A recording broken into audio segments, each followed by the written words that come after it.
Well, how to drive in Italy.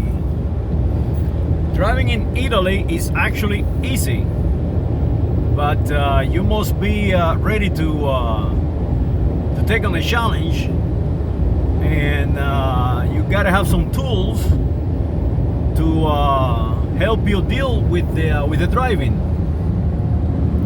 Now, it is worth it. In my opinion, it is very worth it. Spend the money and have the freedom of do whatever you want to do anytime. You don't have to be constricted to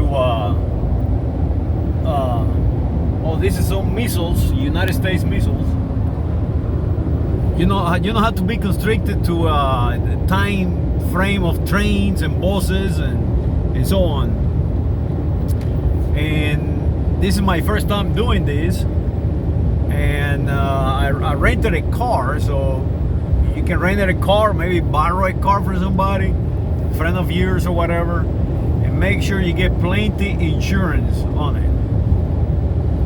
And the expenses are a little high. Don't get me wrong. I travel all the way across the peninsula on the Via Atrica, or on the east side of the peninsula, and from point A to point B to the end is about $53. So basically you can go from south to north with $53 in toll roads.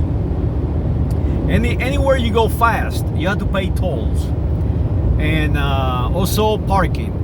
And parking is expensive also. So I figured this out is on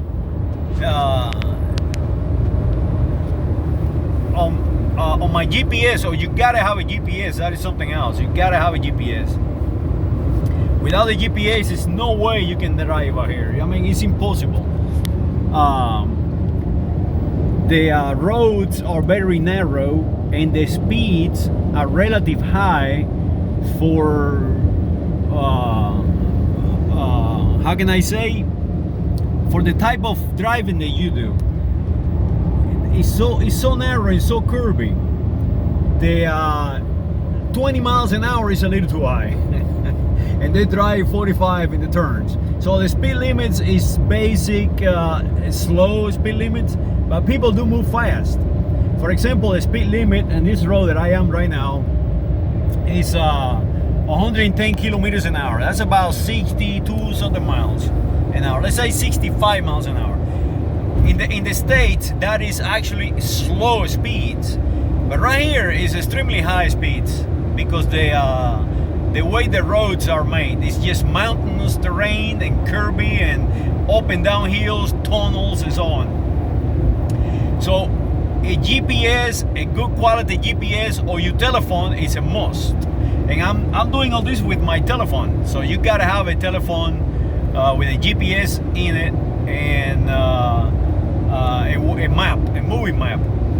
Without, don't do it. Now, I haven't got lost but once, and I only went into a wrong entrance on a road once. So far I'm doing very well, and so far I have driven almost 5,000 kilometers. That's a lot of kilometers. I've been driving all over the peninsula. On destinations, I've been utilizing parkings from a park space to a park space. So for example, right now I'm heading to Florence, and they pronounce it Firenze. So I'm going to Firenze, and to see the Da Vinci Museum and all these famous people museum and churches they build. So I put on my GPS the closest parking, not the closest venue, the closest church or museum, no, the closest parking to these venues. So that way I can walk. I can park the car and go walking. So in this case, the closest parking spot that I found is near the Palazzo of the Medicis. Medicis were the big family in Florence, and that will be my destination right now. Is going to the parking spot. And then from the parking spot, I start walking and figure out what I want to do. Now, alongside the highways, they have rest areas, or what we call in let's say New Jersey, New York, oasis. We call that oases. And basically they have fast food, they got pizza, they got restaurants, they got bathrooms, and that I use it twice. I've been driving overnight, so what I do, I park on these rest areas and I sleep on the car. That is what I've been doing. I've been doing that twice, and it saves you not only on hotel bills, but it saves you on time, because it's so much to see and so little time. So you waste absolutely no time getting to a hotel, accommodating yourself, and so on. You drive and you sleep 4 hours and you just keep on driving and visit the museums or whatever you want to do. So just doing that, driving overnight, if you are two or more than two, that will make the price of the car all worth it. And the views are amazing. You can stop anywhere on the castles or whatever, and see it. You don't have to be dependent on a tour bus. You have to, pull all those baggage out of the bus, and 6 a.m. you gotta be on the bus to have dinner or lunch or breakfast or whatever, and everybody gotta go to the bathroom at the same time, and so on. So with the few tools, you can do this easily. Now, I suggest for you to make sure that you are an excellent driver. If you on the States, you get lost often, and you tend to get in people's way, and you tend to have accidents or whatever, hey, don't do it. You are not going to die because the speeds are very slow, but you're going to dent something. But if you're a good driver in the United States of America, like a big city like New York, Washington DC, Los Angeles, Houston, Texas, hey, you should have no problem. They should have problem with you. You will be a better driver than they are. They are very aggressive. I noticed that they're very aggressive drivers. They try to push you away with their cars and so on. But if you're already a good driver, you should have no problem whatsoever. Well, I hope this helped you, and come to Italy, or actually any place in Europe. Spain is the same way. I've driven in Spain and I've driven in France, and this is my first time in Italy, but it is just driving the same way, same kind of roads, same aggressive drivers, and beautiful scenery, beautiful culture, very nice people to talk to, unless they get behind the car.